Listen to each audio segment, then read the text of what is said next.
है अजब सी मन की कैफियत ये कैसे घड़ी है अजब सी मन की कैफियत ये कैसे घड़ी है।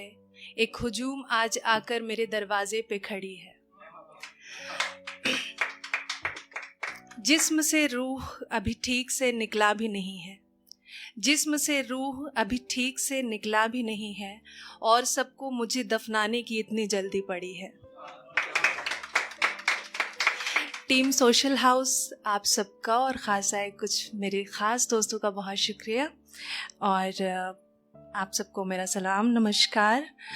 मेरा नाम राबिया खानम है। जो पेश करने वाली हूँ वो बेसिकली एक तसव्वुर है मौत का, कि हम शायद कहीं ना कहीं अफरा तफरी की ज़िंदगी जीने में इस तरह से गाफिल हो चुके हैं कि मौत जैसी हकीकत को भूल बैठे हैं।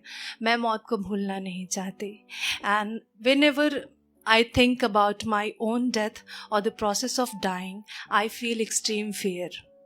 तो कहते हैं ना कि मौत जब दरवाजे पे आती है तो वो दस्तक देती है, मोहलत नहीं।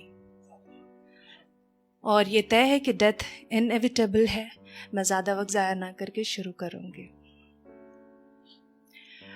इस ज़िंदगी का किस्सा एक दिन ख़त्म हो जाएगा। ये हिसाब किताब फ़लसफ़ा सब कुछ भुला दिया जाएगा।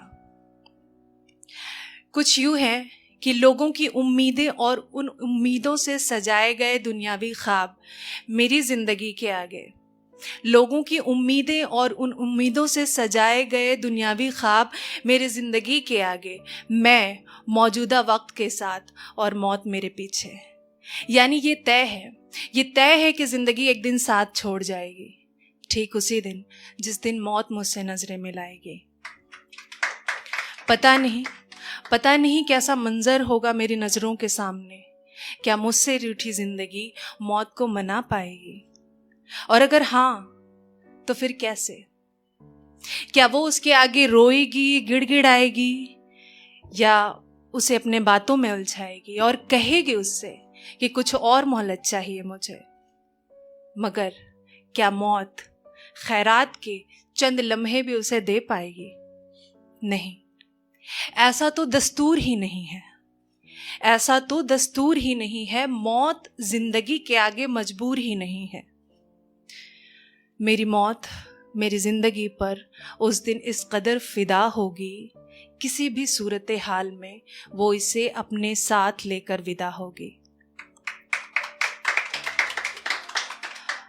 खुदगर्ज तो ये जिंदगी ही है फिर, जो ख्वाहिशें चाहतें और आराइश के आगे लाचार है। खुदगर्ज तो ये जिंदगी ही है फिर, जो ख्वाहिशें चाहतें और आराइश के आगे लाचार है। मौत तो खुददार है, खाली हाथों को थामती है, उसे कहाँ किसी चीज़ की दरकार है। कुछ वक्त लगेगा मेरी सांसों को रफ्तार रफ्तार टूटने में, मेरे जिस्म से रूह को जुदा होने में, और फिर मुझे मेरे नाम से नहीं जनाजा कहकर पुकारा जाएगा। सफ़ेद कोरे उस आखिरी लिबास में जिसे कफन कहते हैं, उसमें लपेट कर कहीं लिटा दिया जाएगा। फिर मेरे दोस्त, अहबाब, रिश्तेदारों और जीते जी मुंह फेरने वालों को भी बुलाकर मेरे चेहरे का आखिरी दीदार कराया जाएगा।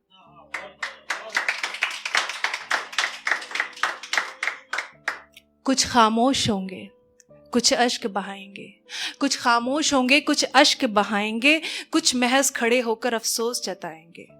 और शायद मेरे दुश्मन भी उस रोज मुझे अच्छा कहकर बताएंगे। फिर मेरे अपनों में से कोई 4 लोग आकर मेरे जनाजे को अपने कांधे पे उठाकर कब्रिस्तान की तरफ ले जाएंगे। उनके हर बढ़ते कदम मुझे मेरे अपनों से दूर करते जाएंगे।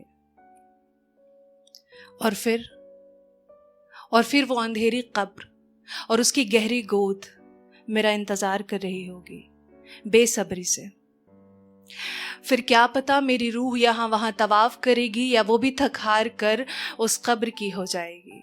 मिट जाएगा मेरा वजूद इस दुनिया से, हाँ इसी दुनिया से जिसे हासिल करने के पीछे मैंने दांव लगा दिया था अपना चैन, अपना सुकून, जिसके एवज में मुझे सुपुर्द खाक करते वक्त पढ़ा जाएगा इन्ना लिल्लाह व इन्ना इलैहि राजिऊन। ये मौत के बाद की दुआ है। मेरी मौत मेरा नामो निशान भी इस सरजमी से मिटा देगी। मेरी मौत मेरा नामो निशान भी इस सरजमी से मिटा देगी। ये दुनिया चंद रोज़ का वक्फा लेकर आहिस्ता आहिस्ता मुझे भुला देगी। तो ये भी गौर तलब है कि जिस दुनियावी लज्जतों से हमें इतना ज़्यादा प्यार है कि इसी के पीछे कुर्बान हमारी ज़िंदगी का चैन करार है, कि जिस दुनियावी लज्जतों से हमें इतना ज़्यादा प्यार है कि इसी के पीछे कुर्बान हमारी ज़िंदगी का चैन करार है। जीने का इकरार है, मौत को इनकार है। जीने का इकरार है मगर मौत को इनकार है। ज़िंदगी तो यकीनन फ़ानी है, ज़िंदगी तो यकीनन फ़ानी है। मुख्तसर सी इसकी कहानी है। ये एक नसीहत है मेरे ख़ुद के लिए और शायद सभी के लिए कि जियो ज़िंदगी किसने रोका है, जियो ज़िंदगी किसने रोका है, मगर नज़रों से जितना कुछ दिख रहा है इसमें बहुत कुछ धोखा है। जियो ज़िंदगी किसने रोका है मगर नज़रों से जितना कुछ दिख रहा है इसमें बहुत कुछ धोखा है।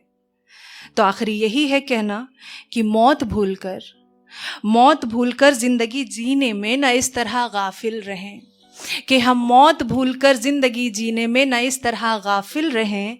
इतना तो करें कि मरकर लोगों की दुआओं में शामिल रहें। बहुत शुक्रिया।